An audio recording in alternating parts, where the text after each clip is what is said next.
Welcome to Executive Protection Insights. I'm Liam. The first thing I remember about the 2010 FIFA World Cup in South Africa wasn't the football. It wasn't the stadiums. It wasn't even the sound of the vuvuzelas that seemed to fill every street, airport, restaurant, and television broadcast for an entire month. The first thing I remember was the email, 6 months before kickoff. A short message from an executive assistant. The CEO wanted to attend the World Cup. Not one match, several. He wanted to host clients, attend sponsor events, meet local business leaders, participate in media opportunities, and if time allowed, enjoy some football. 20 seconds to read the email, hundreds of hours to prepare for it. Because while most people saw the World Cup as a sporting event, executive protection professionals saw something very different. We saw one of the largest temporary security challenges ever created: 32 national teams, thousands of corporate executives, government officials, celebrities, athletes, sponsors, private aviation traffic, media organizations from around the world, hundreds of thousands of international visitors, every one of them moving through the same airports, hotels, restaurants, and transportation networks. The principal would be traveling from Europe. His itinerary looked simple: Johannesburg, 2 matches, several sponsor receptions, private client dinners, then Cape Town, another match, additional business meetings, return home. The executive assistant looked at it and saw 6 days. The protection team looked at it and saw 6 separate operations. The advanced package started immediately: hotels and transportation providers, medical facilities, emergency response capabilities, hospitals, private clinics, route studies, protective intelligence. Every city received its own file. Every venue received its own assessment. Every movement received a primary, alternate, and contingency route. 3 months before arrival, the first advance agent landed in Johannesburg. The city was already changing. Construction crews were still working around the clock. Temporary infrastructure was appearing everywhere. Road networks were being modified. Security measures were increasing every week. What had been accurate 30 days earlier was already becoming outdated. And that's one of the first lessons younger operators learn. An advance report is not a document. It's a snapshot. The moment the environment changes, the report begins aging. By the time the principal landed, portions of our original survey would already be obsolete. The selected hotel sat in Sandton. At the time, it was considered one of the best options available. Good physical security, strong reputation, executive clientele, controlled vehicle access, a competent security director. The initial survey looked excellent. The challenge wasn't the hotel. The challenge was what the hotel would become. 3 months later, that same property would be filled with sponsors, media executives, football officials, international guests, and government delegations. The environment would be completely different. The advance team arrived 72 hours before the principal. That wasn't accidental. For major events, the final advance is often more important than the original one, because reality always wins, and reality had changed significantly. The first indication appeared at OR Tambo International Airport. The terminal was packed, not crowded, packed. Corporate aircraft arriving every hour, VIP reception teams, media crews, government delegations, transportation providers holding signs for clients from every corner of the world. The airport itself wasn't the problem. The volume was. Volume creates friction. Friction creates delays. Delays create vulnerability.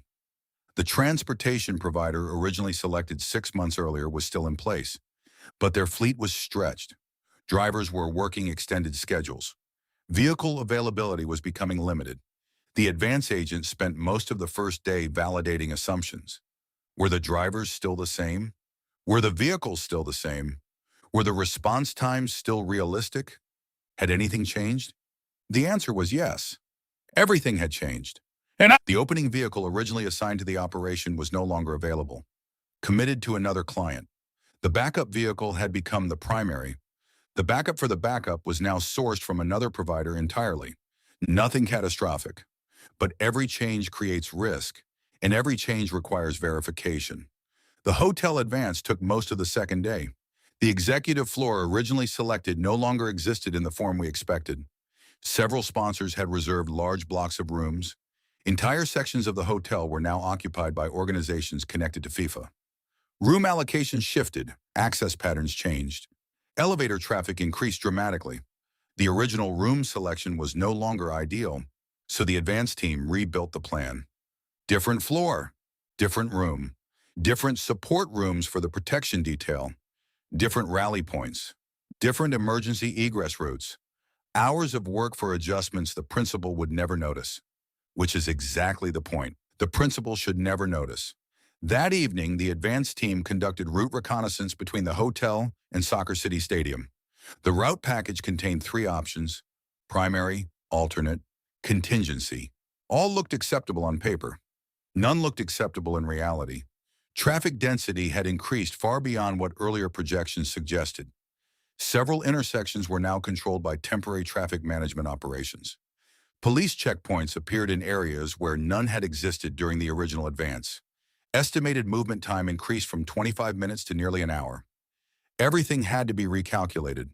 New ETAs, new departure windows, new arrival windows, new contingency timelines. The principal still hadn't landed, and already the operation had changed significantly. The next morning, the Gulfstream touched down shortly after 0900. The opening vehicle was positioned. The lead vehicle was in place. The advance agent was standing curbside. Radio traffic was active. Everyone knew their role. The principal descended the aircraft stairs smiling, relaxed, excited, like most football fans around the world. To him, this was an opportunity to experience history. To the team, this was day one of a complex protective operation. The motorcade departed the airport using the alternate route, not because anything had gone wrong, because the primary route no longer supported the planned ETA. The principal never knew. He sat in the rear seat reviewing notes for an afternoon sponsor meeting. The protection team spent the entire movement adjusting, monitoring traffic, updating timelines, recalculating arrival estimates. By the time the motorcade reached Santon, the operation was already running differently than the original plan. And this was before the first match. The real challenge was still coming, because everyone plans for arrival. Very few people plan properly for what happens when excitement enters the equation. And excitement was about to become the most unpredictable variable in the entire operation. The principal entered the suite shortly after noon. From the window, Soccer City could not be seen. The stadium was too far away, but the city was already telling its own story. The roads below looked different than they had 24 hours earlier. More buses, more police, more pedestrians, more movement. The city was changing shape. Johannesburg was no longer functioning as Johannesburg. For 1 month, it had become the center of the sporting world, and every major city that hosts a global event eventually reaches the same point. The event begins to consume the city itself. Roads stop serving residents. Hotels stop serving travelers. Restaurants stop serving customers. Everything begins serving the event. The principal stood by the window for several seconds before turning back toward the room. "You can feel it." The lead agent nodded. "You could. Even from 20 floors above the street." There was energy in the city, excitement, expectation. The same atmosphere that made events like this memorable for visitors also made them challenging for protection teams, because excited people behave differently. Crowds behave differently, principals behave differently, and sometimes even security professionals behave differently. The objective wasn't simply to move a principal to a football match.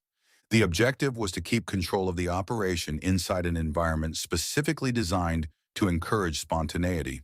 And spontaneity is rarely a friend of executive protection. The first movement of the day was not the stadium.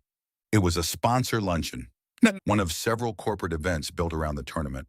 A relatively simple movement, a hotel ballroom converted into a hospitality venue, already advanced, already surveyed, already included in the operational plan. Exactly the type of movement protection teams prefer. Predictable. The opening vehicle departed first. The advance agent was already on location. The motorcade movement was less than 10 minutes. Arrival occurred exactly on schedule. The principal entered through a controlled access point. The sponsor representatives greeted him. The photographers took their pictures. The executives exchanged handshakes. And within minutes, the principal disappeared into a world of corporate hospitality that had very little to do with football. For the protection team, however, the football match remained the center of gravity.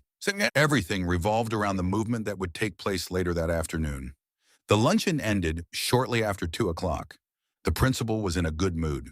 Clients were happy. Sponsors were happy. Everyone was talking about the match. The city felt alive.